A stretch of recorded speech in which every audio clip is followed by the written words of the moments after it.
Hi everybody. In this video I answered that age-old question, will a 401 motor fit in a 500 and will a 500 motor fit in a Singer 401A?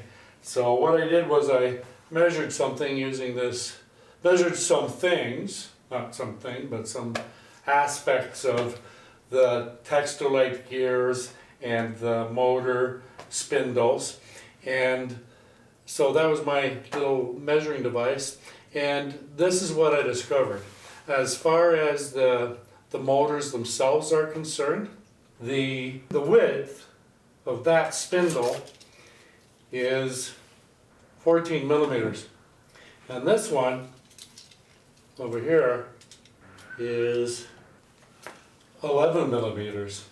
The other thing, and I didn't note it on here, but there is a difference in the number of teeth on the spindle, and not very many, but there is a difference. Also, when it comes to the TEXTOLITE gears for the 500 and the 401A, there are different numbers of teeth. On the 401A there are 51 teeth on the gear, and on the 500 there are 54 teeth on the gear. Also, the other difference is the height of the TEXTOLITE gear, or the width of the TEXTOLITE gear from there to there, and this one is thinner than this one.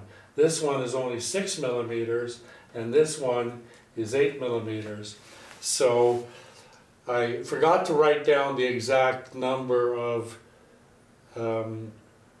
gear teeth on the spindles themselves, but there is a difference, and we already saw that there's a difference in the width between the spindles. So that is, you know, there's 2 items on the spindles that are different, and a couple of items on the hand wheels, or the TEXTOLITE gears, the hand wheels that are different. So on that basis, using deductive reasoning, I would never put a 401A motor into a 500 and vice versa. Hope this was helpful to you. Thanks for stopping by. Thanks for watching my video. Please do subscribe. Thank you. And have fun. Stay safe. Adios, amigos.